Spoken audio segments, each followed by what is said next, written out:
मेरे प्यारे देशवासियों, नमस्कार। आज पूरा देश आतंकवाद के खिलाफ एकजुट है, आक्रोश से भरा हुआ है, संकल्पबद्ध है। आज हर भारतीय का यही संकल्प है, हमें आतंकवाद को खत्म करना ही है। साथियों, ऑपरेशन सिंदूर के दौरान हमारी सेनाओं ने जो पराक्रम दिखाया है, उसने हर हिंदुस्तानी का सिर ऊंचा कर दिया है। जिस प्रिसिजन के साथ, जिस सटीकता के साथ हमारी सेनाओं ने सीमा पार के आतंकवादी ठिकानों को ध्वस्त किया, वो अद्भुत है। ऑपरेशन सिंदूर ने दुनिया भर में आतंक के खिलाफ लड़ाई को नया विश्वास और उत्साह दिया है। साथियों, ऑपरेशन सिंदूर सिर्फ एक सैन्य मिशन नहीं है, ये हमारे संकल्प, साहस और बदलते भारत की तस्वीर है। और इस तस्वीर ने पूरे देश को देशभक्ति के भावों से भर दिया है, तिरंगे में रंग दिया है। आपने देखा होगा, देश के कई शहरों में, गांवों में, छोटे छोटे कस्बों में तिरंगा यात्राएं निकाली गई। हजारों लोग हाथों में तिरंगा लेकर देश की सेना, उसके प्रति वंदन अभिनंदन करने निकल पड़े। कितने ही शहरों में सिविल डिफेंस वॉलंटियर बनने के लिए बड़ी संख्या में युवा एकजुट हो गए। और हमने देखा, चंडीगढ़ के वीडियो तो काफी वायरल हुए थे। सोशल मीडिया पर कविताएं लिखी जा रही थी, संकल्प गीत गाए जा रहे थे, छोटे छोटे बच्चे पेंटिंग्स बना रहे थे जिनमें बड़े संदेश छुपे थे। मैं अभी 3 दिन पहले बीकानेर गया था। वहां बच्चों ने मुझे ऐसी ही एक पेंटिंग भेंट की थी। ऑपरेशन सिंदूर ने देश के लोगों को इतना प्रभावित किया है कि कई परिवारों ने इसे अपने जीवन का हिस्सा बना लिया है।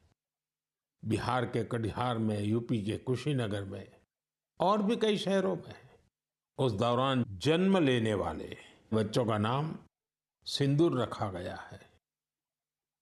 साथियों, हमारे जवानों ने आतंक के अड्डों को तबाह किया।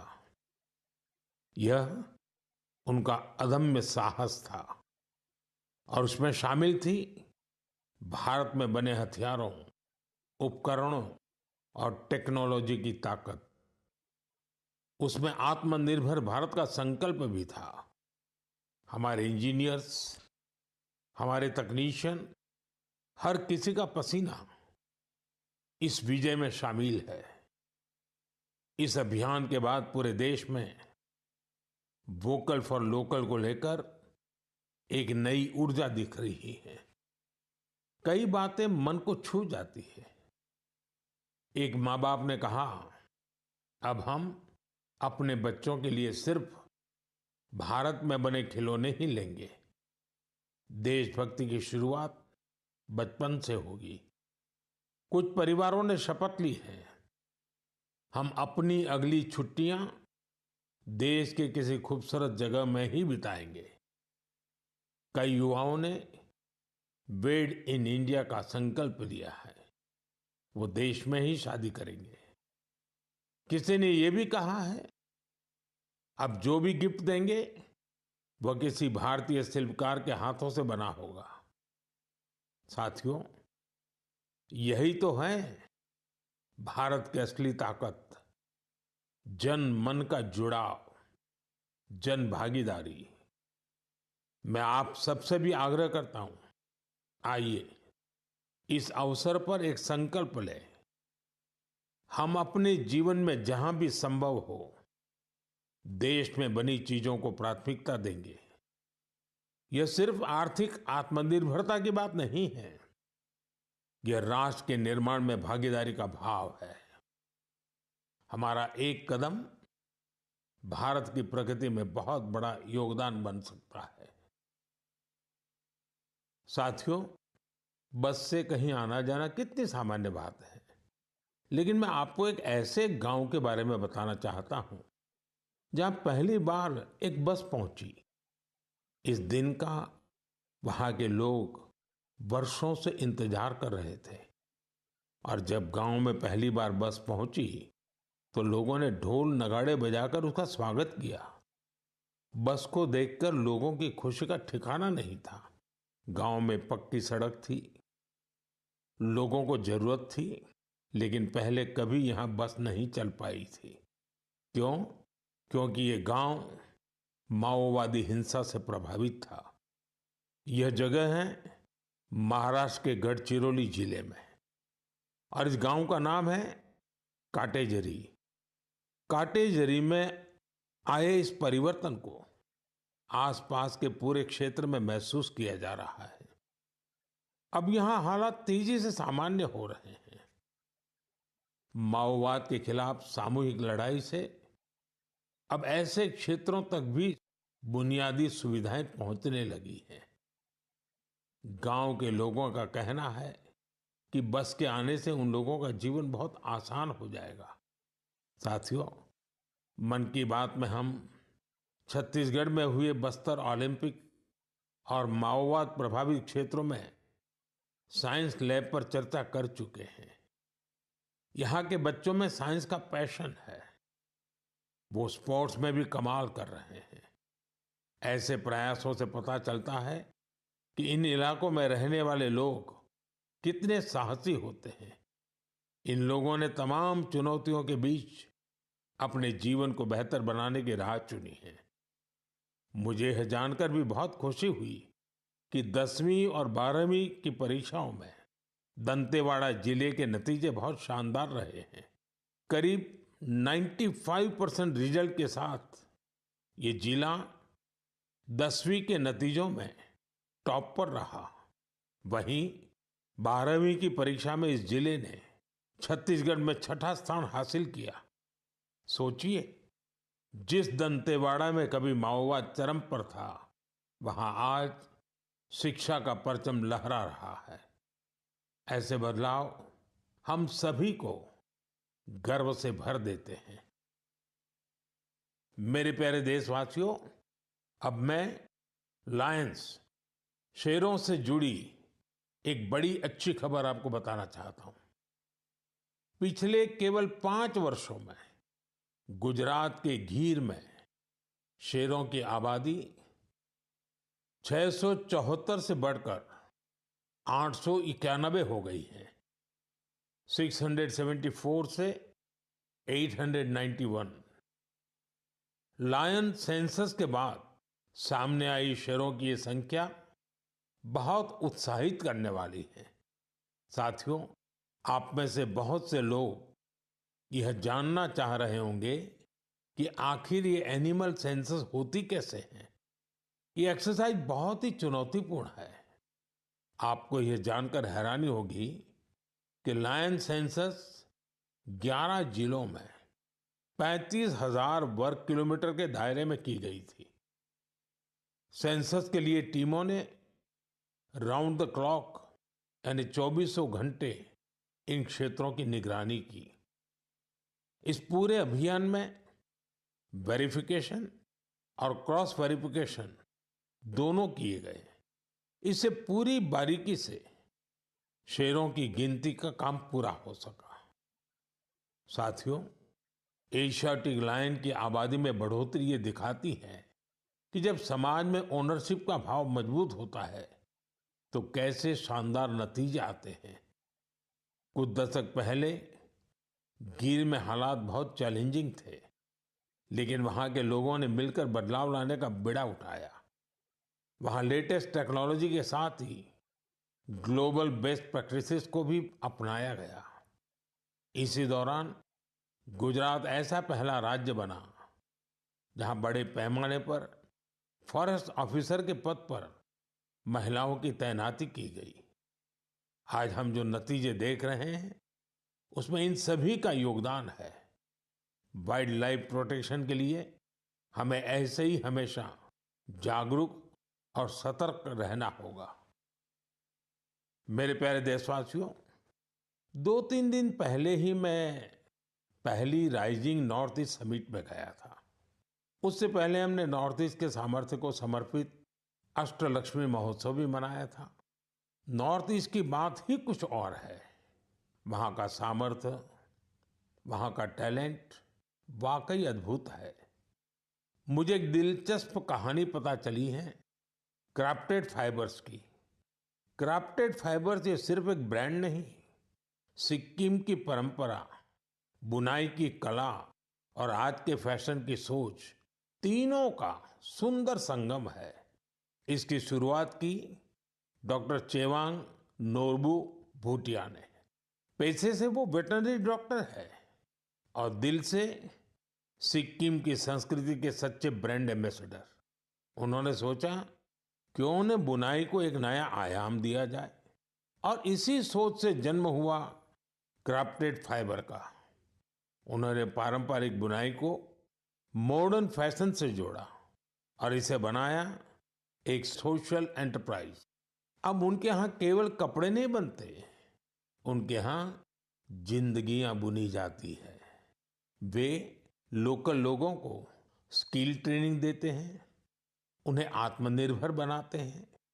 गांवों के बुनकर, पशुपालक और सेल्फ हेल्प ग्रुप, इन सबको जोड़कर डॉक्टर भूटिया ने रोजगार के नए रास्ते बनाए हैं। आज स्थानीय महिलाएं और कारीगर अपने हुनर से अच्छी कमाई कर रहे हैं। क्राफ्टेड फाइबर्स के शॉल, स्टॉल, दस्ताने, मोजे सब लोकल हैंडलूम से बने होते हैं। इसमें जो ऊन का इस्तेमाल होता है वो सिक्किम के खरगोशों और भेड़ों से आता है। रंग भी पूरी तरह प्राकृतिक होते हैं, कोई केमिकल नहीं, सिर्फ प्रकृति की रंगत। डॉक्टर भूटिया ने सिक्किम की पारंपरिक बुनाई और संस्कृति को एक नई पहचान दी है। डॉक्टर भूटिया का काम हमें सिखाता है कि जब परंपरा को पैशन से जोड़ा जाए तो वो दुनिया को कितना लुभा सकती है। मेरे प्यारे देशवासियों, आज मैं आपको एक ऐसे शानदार व्यक्ति के बारे में बताना चाहता हूं जो एक कलाकार भी हैं और जीती जागती प्रेरणा भी है। नाम है जीवन जोशी। उम्र 65 साल। अब सोचिए, जिनके नाम में ही जीवन हो वो कितनी जीवंतता से भरे होंगे। जीवन जी उत्तराखंड के हल्द्वानी में रहते हैं।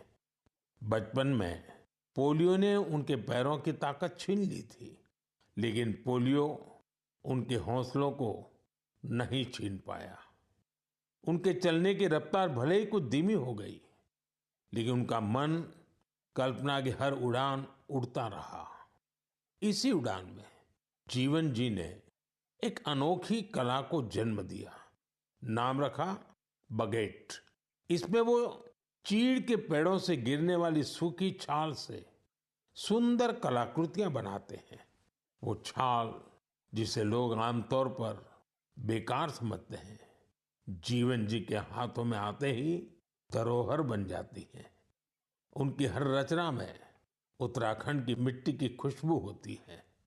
कभी पहाड़ों के लोक वाद्य यंत्र, तो कभी लगता है जैसे पहाड़ों की आत्मा उस लकड़ी में समा गई हो।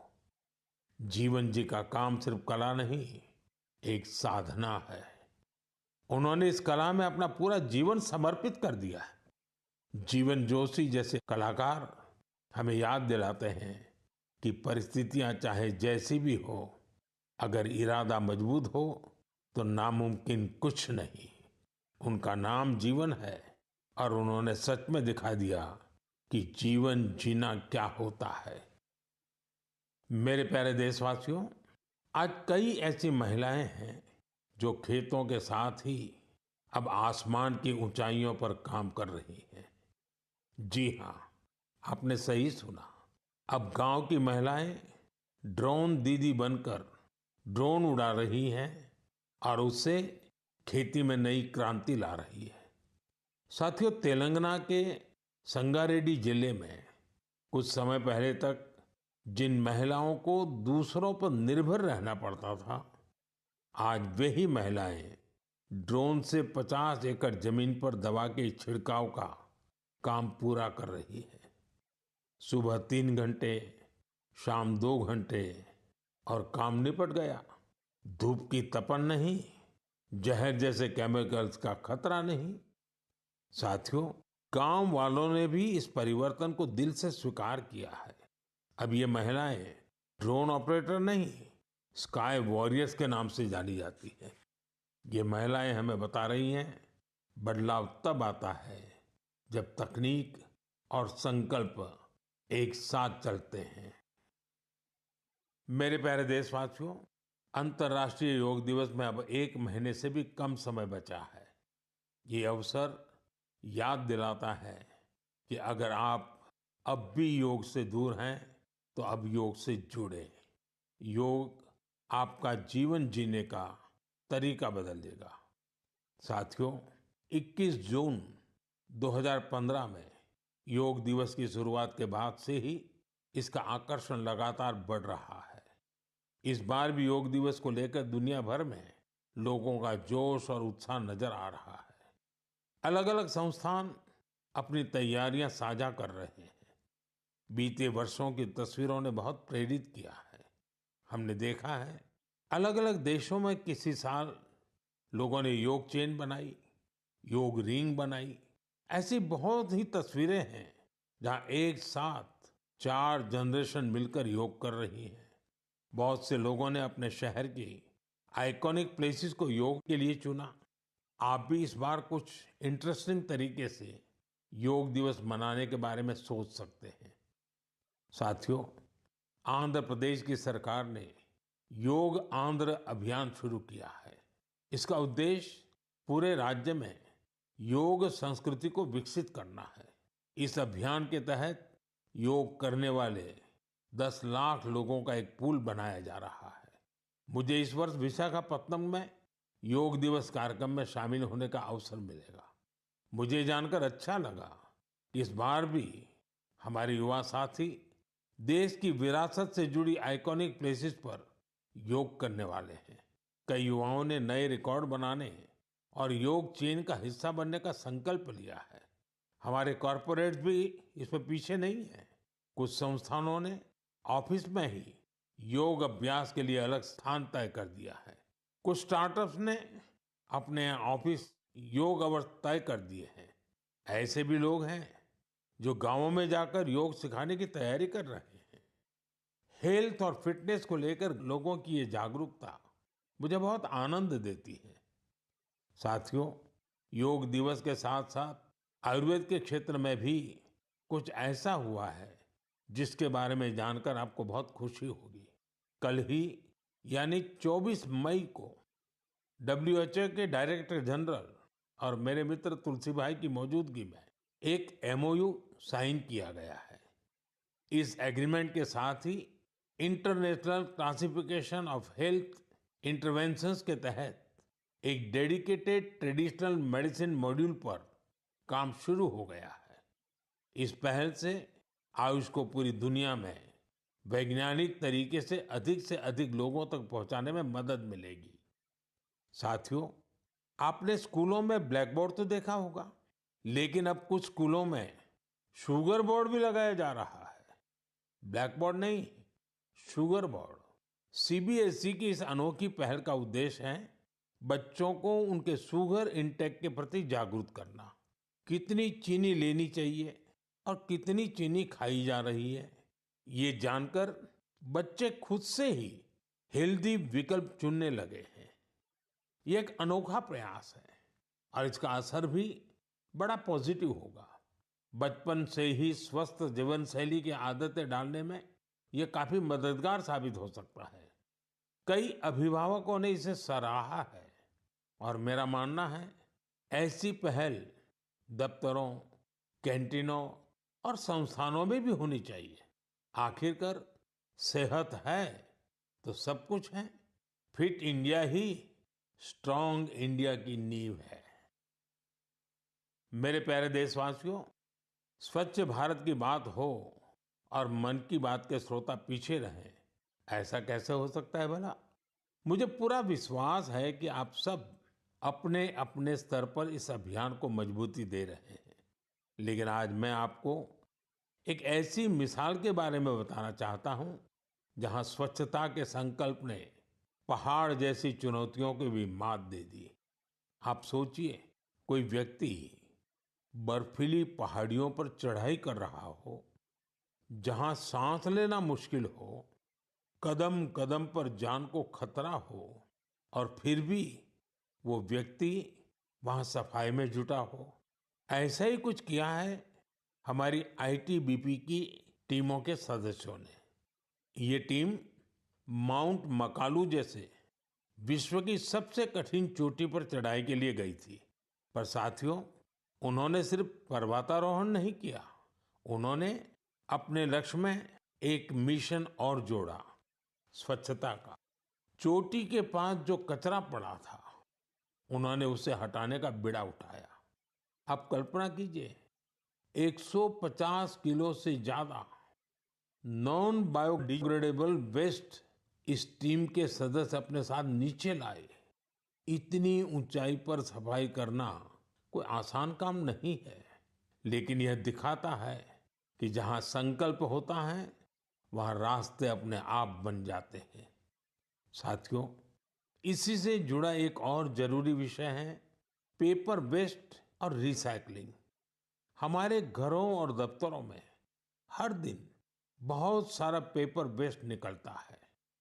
शायद हम इसे सामान्य मानते हैं, लेकिन आपको जानकर हैरानी होगी, देश के लैंडफिल वेस्ट का लगभग 1/4 हिस्सा कागज से जुड़ा होता है। आज जरूरत है हर व्यक्ति इस दिशा में जरूर सोचे। मुझे ये जानकर अच्छा लगा कि भारत के कई स्टार्टअप्स इस सेक्टर में शानदार काम कर रहे हैं। विशाखापत्तनम, गुरुग्राम, ऐसे कई शहरों में कई स्टार्टअप पेपर रिसाइकलिंग के इनोवेटिव तरीके अपना रहे हैं। कोई रिसाइकल पेपर से पैकेजिंग बोर्ड बना रहा है, कोई डिजिटल तरीकों से न्यूज़पेपर रिसाइकलिंग को आसान बना रहा है।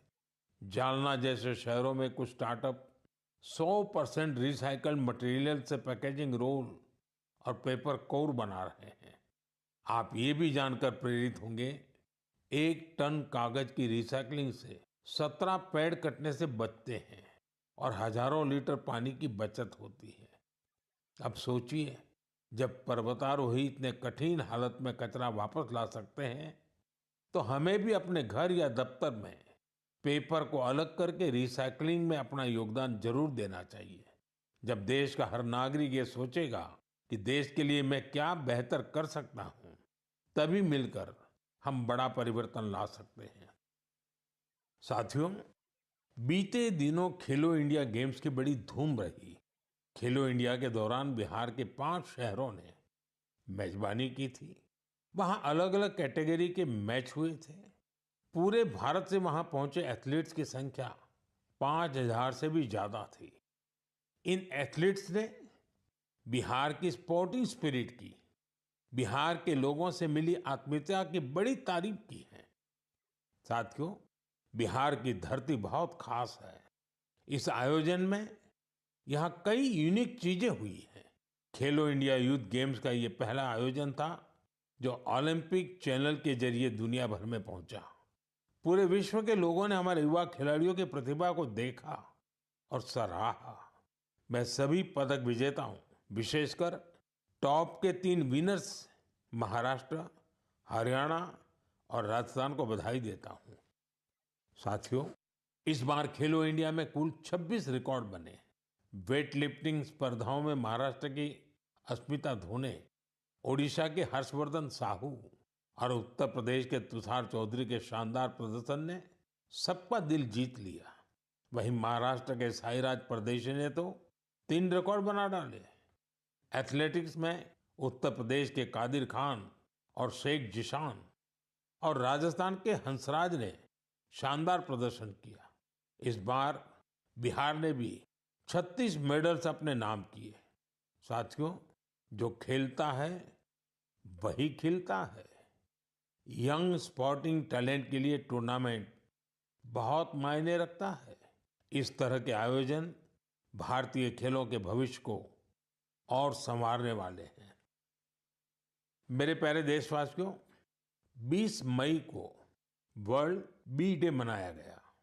यानी एक ऐसा दिन जो हमें याद दिलाता है कि शहद सिर्फ मिठास नहीं, बल्कि सेहत, स्वरोजगार और आत्मनिर्भरता की मिसाल भी है। पिछले 11 वर्षों में मधुमक्खी पालन में भारत में एक स्वीट रिवॉल्यूशन हुआ है। आज से 10-11 साल पहले भारत में शहद उत्पादन एक साल में करीब 70-75 हजार मैट्रिक टन होता था। आज ये बढ़कर करीब करीब 1.25 लाख मैट्रिक टन के आसपास हो गया है। यानी शहद उत्पादन में करीब 60% की बढ़ोतरी हुई है। हम हनी प्रोडक्शन और एक्सपोर्ट में दुनिया के अग्रणी देशों में आ चुके हैं। साथियों, इस पॉजिटिव इम्पैक्ट में राष्ट्रीय मधुमक्खी पालन और शहद मिशन की बड़ी भूमिका है। इसके तहत मधुमक्खी पालन से जुड़े हजारों किसानों को ट्रेनिंग दी गई, उपकरण दिए गए और बाजार तक उनकी सीधी पहुंच बनाई गई। साथियों, ये बदलाव सिर्फ आंकड़ों में नहीं दिखता, ये गांव की जमीन पर भी साफ नजर आता है। छत्तीसगढ़ के कोरिया जिले का एक उदाहरण है। यहाँ आदिवासी किसानों ने सोन हनी नाम से एक शुद्ध जैविक शहद ब्रांड बनाया है। आज वह शहद जैम समेत अनेक ऑनलाइन पोर्टल पर बिक रहा है। यानी गांव की मेहनत अब ग्लोबल हो रही है।